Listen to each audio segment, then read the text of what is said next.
하나, 둘, 셋, 넷. 하나, 둘, 셋, 넷.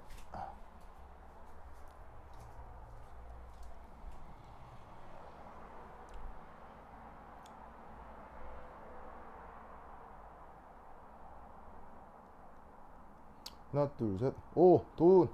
소리 잘 들려요? 사운드 체크. 하나, 둘, 셋. 하나, 둘, 셋.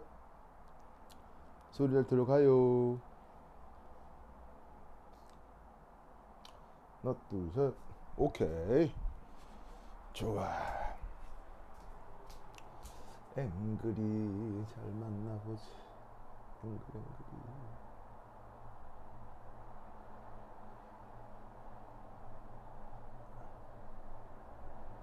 앵글을 맞추고.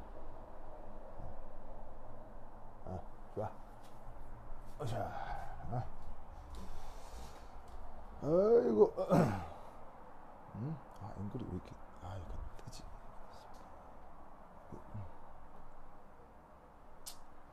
앵글이 왜 이렇게 뜨지?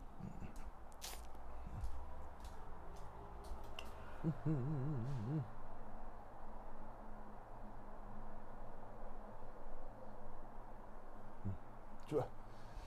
아유, 반갑습니다. 자, 오늘은 이제 어디 해볼 거냐면,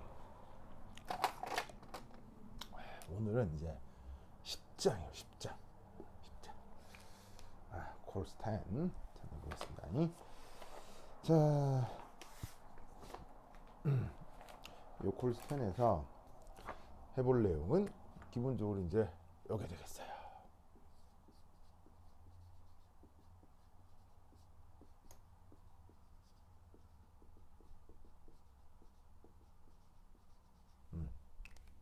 그리고 이제 화학평형 챕터입니다. 자, 이 화학평형, 요 이제 그 것에 대해서 좀 얘기를 해볼 건데, 그 뭐 화학 커리큘럼 상에서 이제 빠질 수 없는 부분이죠. 그래서 이 화학평형 이후에 뭐 산염기, 뭐 침전평형, 전기화학 이런 거하고도 관계가 있기 때문에 그 이제 화학 공부에서 이제 빠지지 않는 부분인데, 이 화학평형 요거에 대해서 어떤 기본적인 내용이 있는지 차근차근 한번 살펴보도록 하겠습니다. 자, 우선 첫 번째.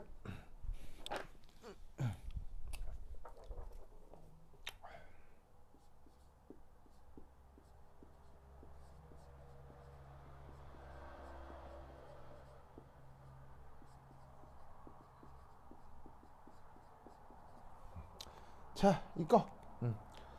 그 뭐 일반계 고등학교에서 뭐 화학 수강하면 화학 2 수강하면 무조건 배우는 거죠. 뭐 그 유명한 르샤틀리에 원리. 그래서 뭐 굉장히 기본적인 내용을 우리가 알고 있는 건데, 실제로는 이 르샤틀리에 원리가 아주 수학적인 원리거든요. 근데 이제 그 수학적인 원리에 대해서 그 이제 조금 이제 정성적인 표현들이 있죠. 뭐 그런 거 몇 개만 좀 살펴보면, 자, 우선 이거 뭐가 있냐면 1.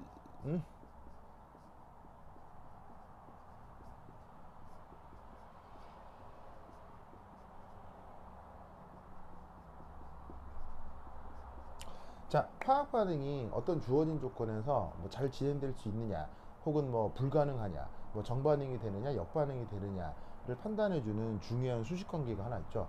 뭐 증명 과정이 있긴 한데, 뭐 우리가 케미컬 포텐셜을 공교육 과정에서 직접 언급하는 건 아니니까 그 결과만 좀 살펴보도록 하겠습니다. 바로 그 유명한 요소시.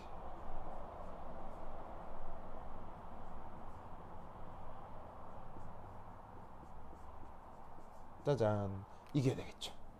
요거. 가만히 있어보자. 오씨, 도훈이, 도훈이 혼자밖에 없어? 보자. 좋았어. 다른 애들은 안 들어왔나 봐요. 네, 도훈이 혼자밖에 없네요. 자, anyway. 자, 그럼 이제 이때, 이게 또, 앵글이, 잠깐만요, 도훈아. 이게 여기 삐뚤어지지? 참. 하나, 둘, 셋.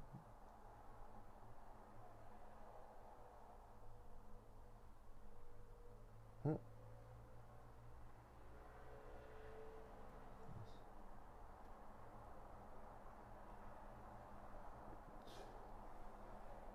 음,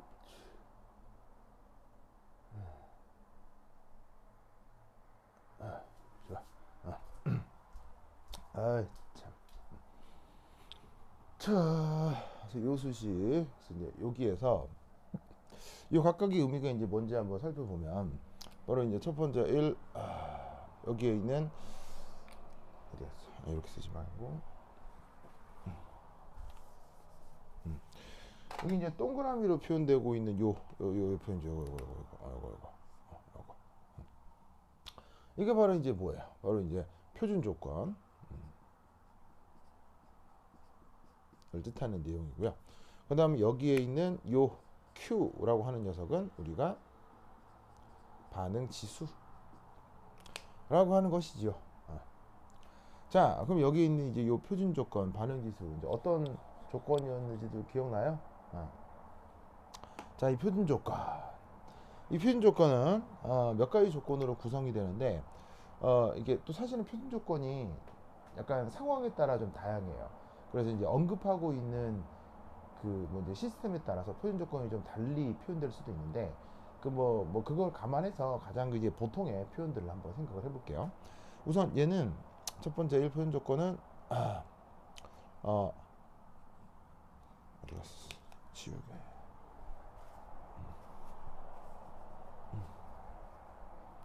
바로 이제 전체와 섞이지 않는 얘는 순수한 고체 혹은 액체. 이게 이제 표준 조건의 그 첫 번째입니다. 그래서 이제 그 어떤 반응이 진행되는 용액이 있다면 그 용액과 분명 관계를 하는 어떤 고체와 액체가 있는데 걔들이 그 용액과 섞이지 않는 경우 그 자체를 표준 조건으로 정합니다. 그럼 뭐 이건 어떤 상황이냐? 그 뭐 예를 들어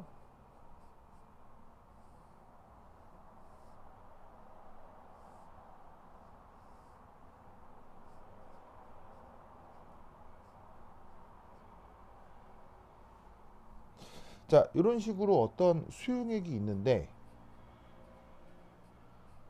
아마 전기화학 반응을 하고 싶어요. 아직 전기화학 반응 아니지만 전기화학 반응 관련해서 PT, 백금전극 같은 게 이렇게 수용액에 살짝 걸쳐 들어가 있는 경우가 있거든요. 근데 뭐 어떤 이 수용액 중에서 무슨 전기화학, 산화하는 관련된 반응을 시키기 위해서 이렇게 백금전극이 들어와 있는 이런 경우 백금전극을 이 안에 넣는다고 해서 백금이 수용액에 녹진 않잖아요. 그게 뭔 말이냐면 여러분도 가지고 있는 뭐 간단한 뭐 금반지나 은반지 이런 게 물에 녹으면 안 되잖아요. 그뭐 반지 끼고 이게 소형 같은 걸 못 씻지. 그러니까 뭐냐면 이런 식의 이제 그 금속 같은 것들이 수용액과 상호작용을 해서 뭔가 반응을 한다 하더라도 이물질 자체가 여기에 녹지 않죠.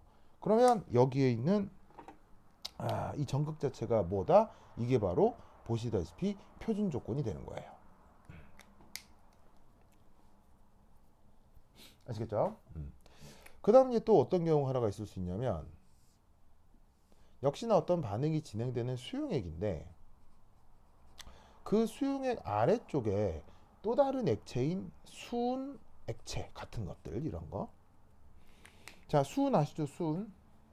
수은은 금속인데 상온에서 액체 상태죠. 그럼 역시나 보통의 수용액이랑 뭔가 상호작용을 해서 뭔가 어떤 변화가 일어날 수 있는 반응을 구성할 수 있어요.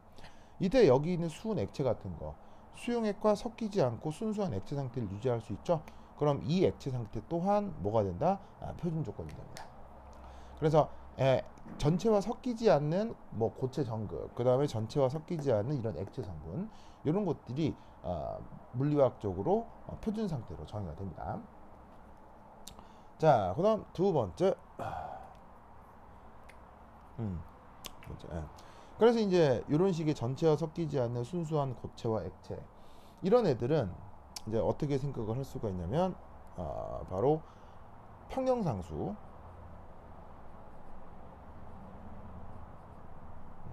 요거 있을까? 자, 그래서 이제 얘들은 이제 어떤 성격을 나타내냐면 이런 식으로 이제 순수한 고체, 순수한 액체는 이제 활동도 활동도가 항상 1이에요. 그래서 어떻게 되냐면 이 활동도가 1이기 때문에 평형상수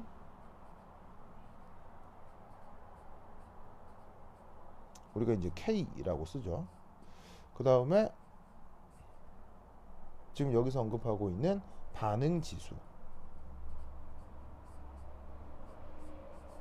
Q 여기에 어떻게 된다?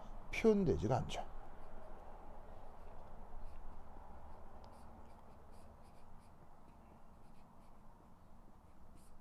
엄밀하게는 활동도가 1이어서 이 평형상수와 반응지수의 이런 순수한 고체와 액체가 그냥 1로 곱해지거나 나눠지거든요. 그럼 곱하기 1을 하나 나누기 1을 하나 그게 결론적으로 눈에 보이는 건 아니잖아요. 눈에 보이는 수식으로 표현되는 게 아니잖아요. 그래서 어떻게 되냐면 이렇게 전체랑 섞이지 않는 순수한 고체나 액체가 활동도가 1이어서 평형상수와 반응지수에 표현되지 않는다라는 사실을 기억해 두시기 바랍니다. 그러니까 이런 식으로 이제 뭐냐면은 이제 이제 표현이 되어 있다라는 것만 알아두시면 돼요.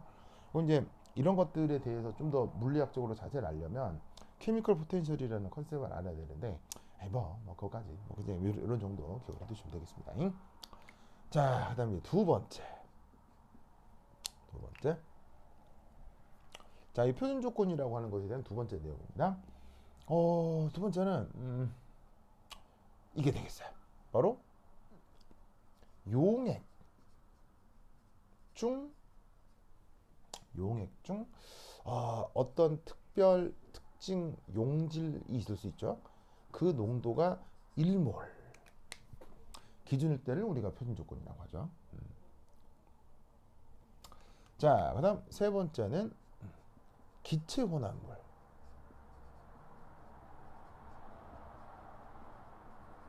중 그 녀석의 부분합이 1기야.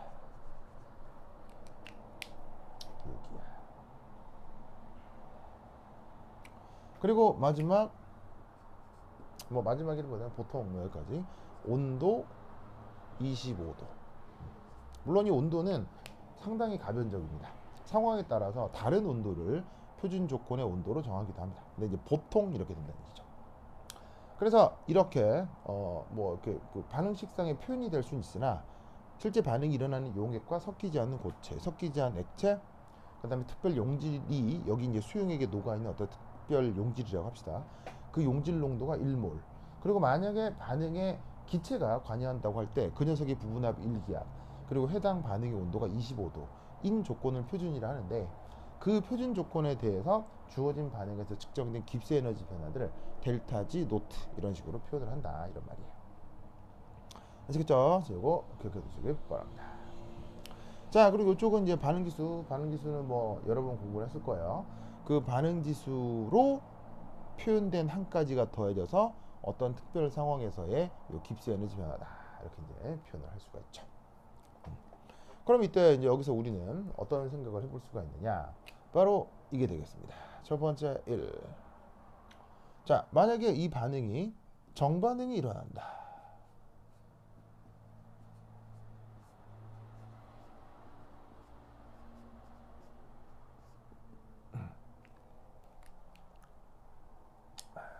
정반응이 일어난다. 자, 그럼 어떻게 표현할 수가 있느냐? 바로 저기에 있는 이 깁스 에너지가 음수다. 이렇게 표현하면 되고요. 그 다음 두 번째 역반응이 자발적이다. 자, 다른 표현으로는 요겁니다.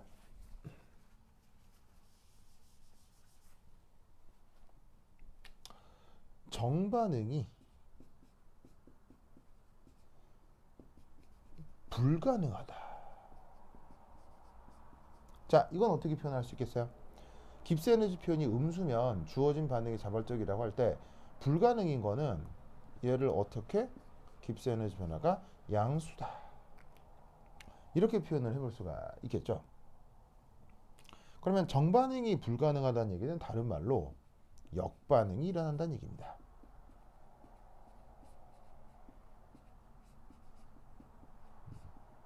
기억하시고요. 자, 그 다음 세 번째 이 깁스 에너지 변화가 양수도 아니고 음수도 아니고 요 깁스 에너지 변화가 0인 경우가 있을 수 있습니다. 이건 뭘 의미하느냐? 바로 화학 반응 같은 경우 평형이 이루어지는 걸 얘기하는 거죠.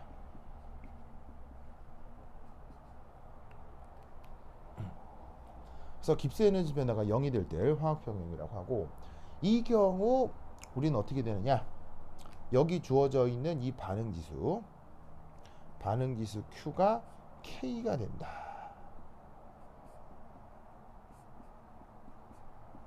라고 생각해 주시면 됩니다. Q는 반응 지수고 K는 평형상수죠. 평형상수는 평형상태의 이제 농도로, 그 농도의 비나 곱으로 표현된 항을 평형상수라고 하고, 반응 지수는 평형이 아니라 주어져 있는 초기 조건의 반응물들과 생성물들의 농도 곱이나 나누기로 표현되는 게 반응 지수죠. 이 두 개가 같아지는 순간이 결국 깁스 에너지가 0이 되고 화학 평형에 도달한 순간이다 라는 거 기억하시고, 이 둘의 조건을 그러면 여기에다가 쇽쇽쇽 넣어주시면 어떻게 되느냐. 자, 그리고 언급하기 전에 정반응이 자발적이다, 정반응이 불가능하다, 화학 평형이 있다를 표현할 때 그것을 수리적으로 표현하는 어떤 수단이 요 깁스 에너지 변화예요. 델타 G예요. 바로 누구? 요거예요. 절대로 뭐가 아니냐면 표준 조건의 깁스 에너지, 요거와 반응의 자발성은 관계없어요. 무관해요. 무관해. 반응이 정반응이 일어나느냐, 역반응이 일어나느냐, 평형이 일어나느냐 누구하고 관계가 있냐면 이게 아니고 요거랑 관계 있다는 거. 이거 아니에요. 얘는 표준 조건의 깁스 에너지 변화고, 그게 정반응이 될 거냐, 역반응이 될 거냐, 평형이 될 거냐는 얘가 결정하는 게 아니에요. 오직 얘가 결정하는 거. 꼭 기억하시고, 어쨌거나 평형 상태에선 이게 0이고 반응 지수가 평형상수가 된다고 했죠. 그럼 이제 그 관계식을 여기다 넣어주시면 어떻게 된다? 0은 깁스 에너지 변화 더하기 RT 로그 K 이렇게 되겠군요. 자, 그러면 이 주어진 수식에서 우리 이제 뭘 할 수가 있냐면, 이제 R은 기체상수예요. 기체상수. PV인 NRT 할 때 그 기체상수고요. T는 이제 그 현재 조건의 온도, 뭐 절대 온도로 표현되는 거. 그래서 이렇게 우리는 이 평형이라는 개념으로부터 표준 상태 깁스 에너지 변화와 평형 상태 사이에 이런 상관관계를 알 수 있게 된 거예요.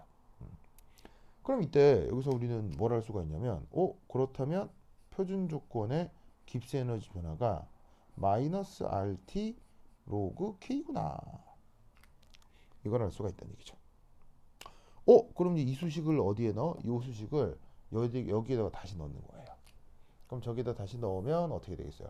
표준 상태 깁스 에너지 자리에다가 마이너스 RT ln K 여기 넣으면 얘는 깁스 에너지 변화가 마이너스 RT ln K 더하기 RT ln Q 이렇게 되죠?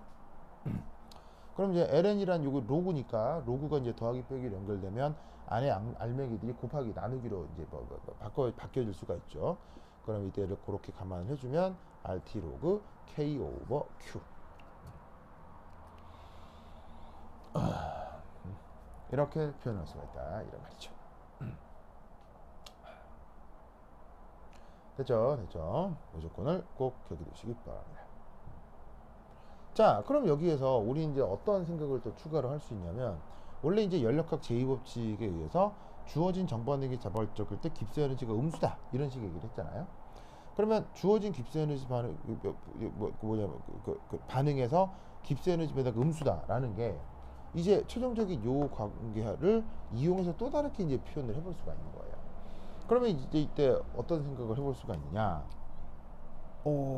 이런 생각을 이제 하나 해볼 수가 있죠. 첫 번째 1.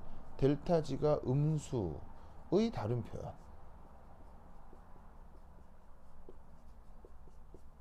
뭐겠습니까? 이게 음수로 표현되니까 뭐 기체상수하고 음수가 될 수는 없잖아요. 그러면 이제 로그 안에 들은 이게 음수가 된다는 얘기니까 바로 주어져 있는 요 Q 그다음에 K 요 사이에 어떤 관계가 성립한다는 얘기예요. 바로 여기에 있는 Q가 더 작다.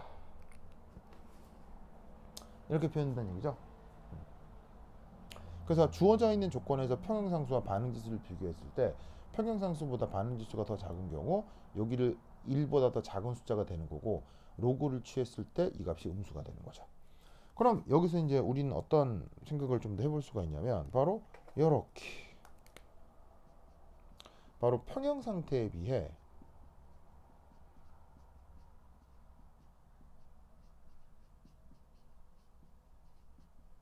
바로 생성물이 더 양이 적게 있다. 이런 생각을 해볼 수가 있는 거죠. 반응지수도 평형상수처럼 반응물분의 생성물로 표현이 되는데 주어진 평형 조건에 비해서 더 작다는 얘기는 생성물의 양이 더 적다는 얘기예요. 그럼 평형에 도달하기 전에 생성물의 양이 더 적으니까 평형에 도달하는 방식은 뭐겠어요? 생성물이 더 많아지는 방식, 정반응 진행이 될 거다 이런 얘기인 거죠. 됐죠? 됐죠? 이런 식의 해석을 해볼 수가 있습니다. 그 다음 이제 두 번째는 깁스 에너지 변화가 양수.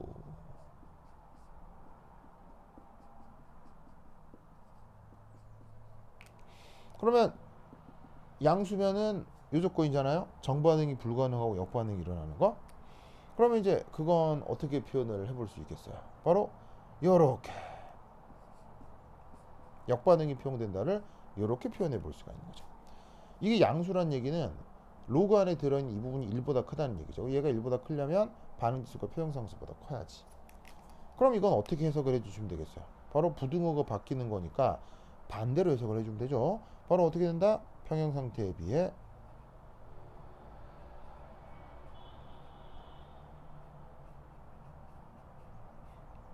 누가 더 많다?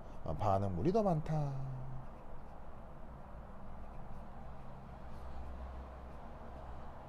이렇게 해석을 해주시면 되겠습니다.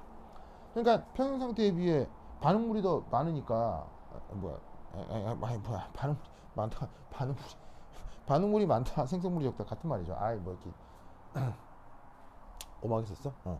생성물이 아니라 이 반응물이 더 적다. 이렇게 써야 되겠죠. 그래서 어떻게 되느냐?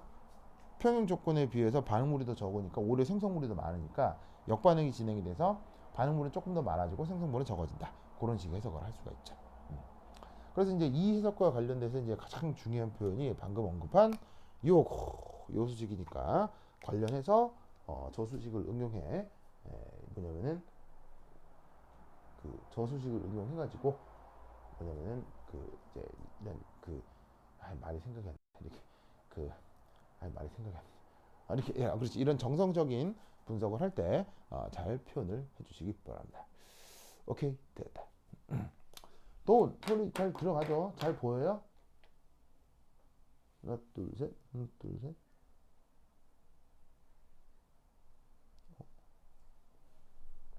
또 잘 들려요?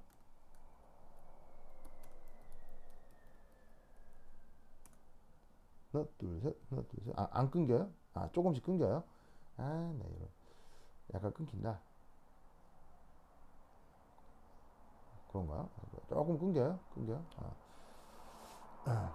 이게 여기 인터넷 상황일 수도 있거든요. 그러면은 내가 조금 끊었다가 인터넷을 좀 바꿔볼게요. 조금 한번 끊고 다시 갈게요.